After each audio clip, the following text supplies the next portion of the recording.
ये कहानी एक ऐसे शेफ की है जो किसी भयानक हादसे की वजह से पास्ट में टाइम ट्रेवल कर जाता है। सिर्फ इतना ही नहीं, वहां पहुंचकर उसकी सेक्स भी बदल जाती है। क्या वो अपने टाइम में वापस आया या फिर उसी समय में फंस कर रह गया? चलिए जानते हैं। फिल्म शुरू होती है और हम बॉन्ग को देखते जो खाना पकाने में माहिर है। बॉन्ग ब्लू हाउस में सबसे कम उम्र शेफ है। ब्लू हाउस साउथ कोरिया के प्राइम मिनिस्टर का घर है। एक दिन बॉन्ग को बताया जाता है कि चीनी एम्बेसडर को खाने पे बुलाया गया है और उसे मछली में कांटा बिल्कुल पसंद नहीं है। इसीलिए बॉन्ग को कहा जाता है कि वो एक मजेदार से डिश तैयार करे जिसमें कांटा ना हो। बॉन्ग डिश तैयार करने में लग जाता है।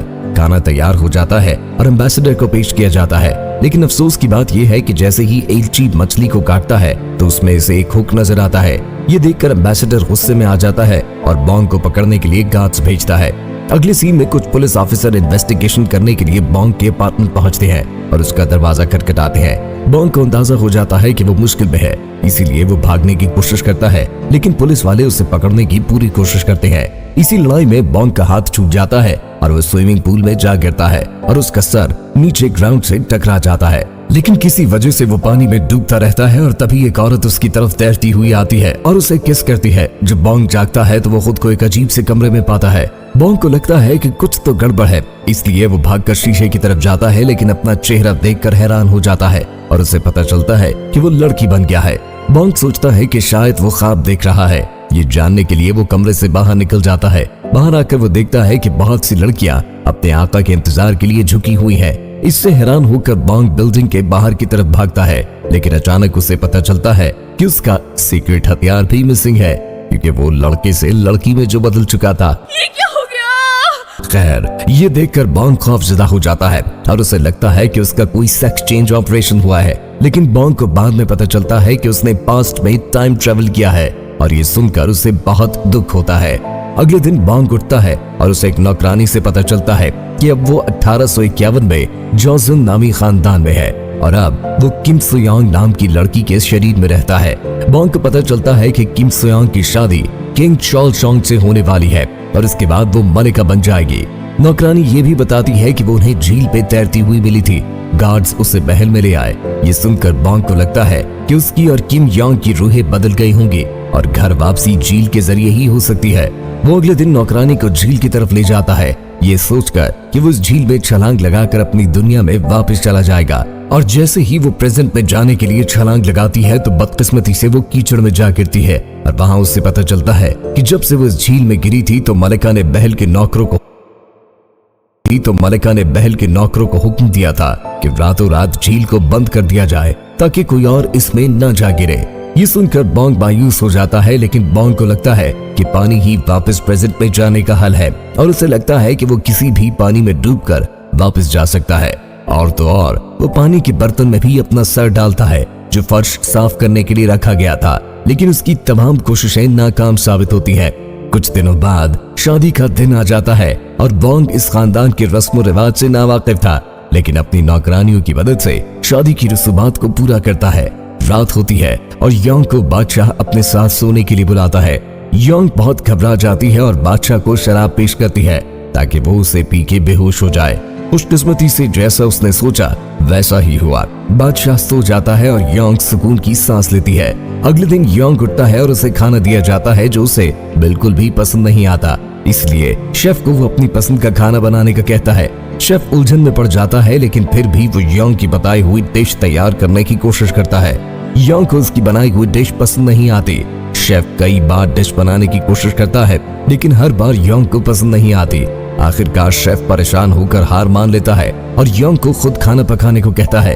वो अपना खाना खुद तैयार करने का फैसला करता है और शाही बावर्ची खाने में दाखिल हो जाता है।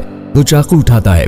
ये देखकर नौकरानी परेशान हो जाती है, क्योंकि मलिका ने बचपन से ही कभी खाना पकाने की कोशिश भी न की थी। लेकिन वो ये देखकर हैरान हो जाती है कि यांग बड़ी तेजी से सब्जियों को काट रही है। वो हर चीज को अच्छे तरीके से मैनेज करती है और आखिरकार एक बेहतरीन डिश तैयार हो जाती है। यांग अपने कमरे में जाकर खाना खाने बैठ जाती है और साथ ही नौकरानी को भी टेस्ट करवाती है। किचन में शेफ किम यांग के खाने पर तंज करता है और कहता है कि ये खाना सिर्फ देखने में अच्छा लगता है, लेकिन खाने में अच्छा नहीं होगा। शेफ बच जाने वाले खाने को जैसे ही चखता है तो उसे वो खाना बहुत ही पसंद आता है। इसके बाद यंग को एक ख्याल आता है कि वो अपना खाना पकाने की महारत से मलिका का दिल जीत सकती है और उससे दोबारा झील को चलाने पर भी राजी कर सकती है। यंग दोबारा किचन में वापस आती है, लेकिन शाही शेफ उसे खाने को हाथ भी नहीं लगाने देता। इसलिए वो उसे चैलेंज करता है कि सबसे तेज खाना कौन तैयार करता है। पहले तो वो शेफ इनकार कर देता है, लेकिन जब यंग उसे चढ़ाता है तो वो चैलेंज एक्सेप्ट कर लेता है। एक सर्वेंट बेल बजाता है और मुकाबला शुरू हो जाता है। शेफ चाकू लेता है और गाजरों का एक गुच्छा काटता है, जबकि मलिका तेजी से कुछ खीरे काट लेती है। कुछ देर तक खाना पकाने के बाद यंग की डिश तैयार हो जाती है और वो सबसे पहले घंटी बजाती है और इस तरह मुकाबला भी जीत लेती है। जिस पर शेफ कहता है कि रफ्तार अहम नहीं है, बल्कि खाने में जायका भी होना चाहिए। लेकिन यंग को अपने आप पर एतमाद होता है और वो शाही इंस्पेक्टर से दोनों खाने चखने को कहता है।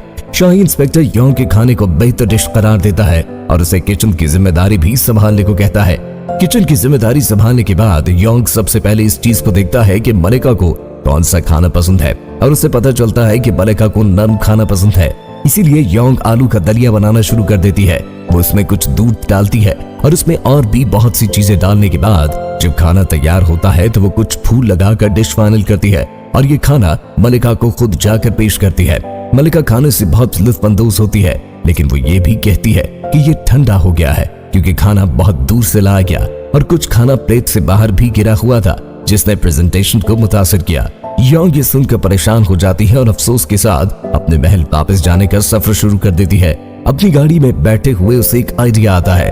थोड़ी देर बाद वो एक कपड़ा सिलाई करती है और शाही इंजीनियर्स को बुलाकर उन्हें कुछ हिदायत देती है। इसके कहने पर इंजीनियर्स फूड डिलीवरी की गाड़ी बनाते हैं जो चारों तरफ कपड़े से ढकी हुई थी। इसके बाद यंग बहुत सारे लजीज खाने तैयार करती है और आई गई फूड डिलीवरी की गाड़ी में खाना रख कर ले जाने लगती है। मलिका को गर्मा गर्म खाना मिलता है और इस खाने को वो बहुत मजे से खाती है।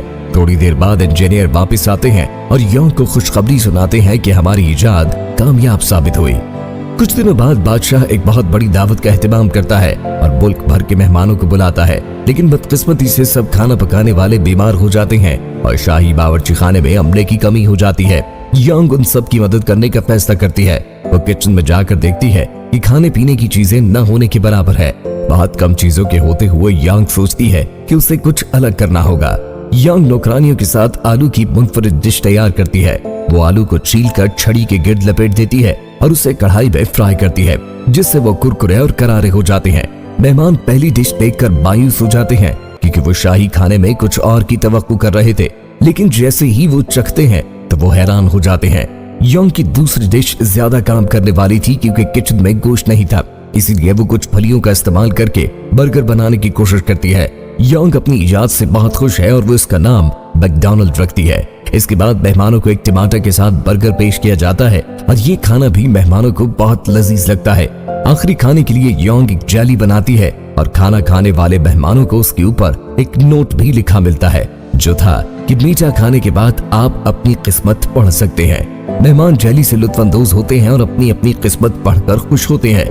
मलिका भी इस दावत में होती है और वो यंग की महारत देखकर बहुत मुतासिर होती है। आखिरकार वो यंग से कहती है कि कुछ भी मांगना चाहो तो तुम मांग सकती हो, और यंग झील को दोबारा भरने को कहता है। मलिका उसकी बात मान लेती है और नौकरों को झील भरने का हुक्म दे देती है। लेकिन अफसोस की बात यह है कि ये 19वीं सदी है और इस काम में मदद करने के लिए कोई जदीद मशीनरी मौजूद नहीं है। इसीलिए नौकर लकड़ी की बाल्टियों से पानी भर भर कर झील में डालते हैं। यह अमल बहुत ही सुस्त है और नौकर शहर के कुएं से झील तक का तवील सफर तय कर रहे हैं, जिसमें बहुत ज्यादा टाइम लग रहा था। यंग ये देखकर बहुत परेशान हो जाती है, लेकिन तभी उसके जहन में एक आइडिया आता है। वो हर नौकर से कहती है कि वो एक जगह ठहरे और बाल्टी को एक शख्स से दूसरे शख्स तक पहुंचाए। लोग इससे बहुत खुश होते हैं क्योंकि ये काम उनको बहुत आसान लगता है और इससे काम भी बहुत तेज हो रहा था। वो सब अपना काम जारी रखते हैं और यंग उन सब की निगरानी करती है। बहुत सारे दिन गुजर जाते हैं लेकिन झील अभी तक नहीं भरी और आखिर यंग इंतजार कर करके थक जाती है। लेकिन एक दिन खुशकिस्मती से बहुत ज्यादा बारिश होती है, जिससे आहिस्ता आहिस्ता झील में पानी भरने लगता है। यंग मौसम की ये तब्दीली देखकर बहुत खुश होती है और बारिश में नाचने लगती है।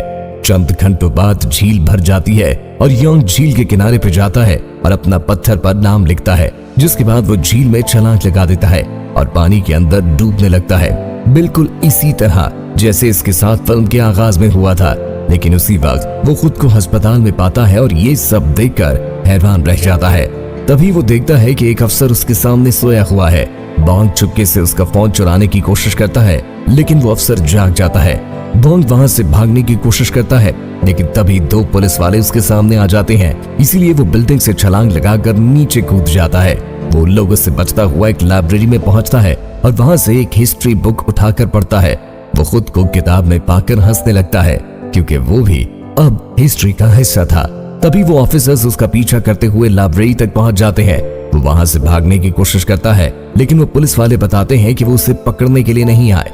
यहाँ हमें पता चलता है कि टाइम ट्रेवल की वजह से प्रेसिडेंट अब चेंज हो चुका है। अब वो पुलिस वाले उसे पकड़ने नहीं है, बल्कि उसकी हिफाजत के लिए आए हुए हैं।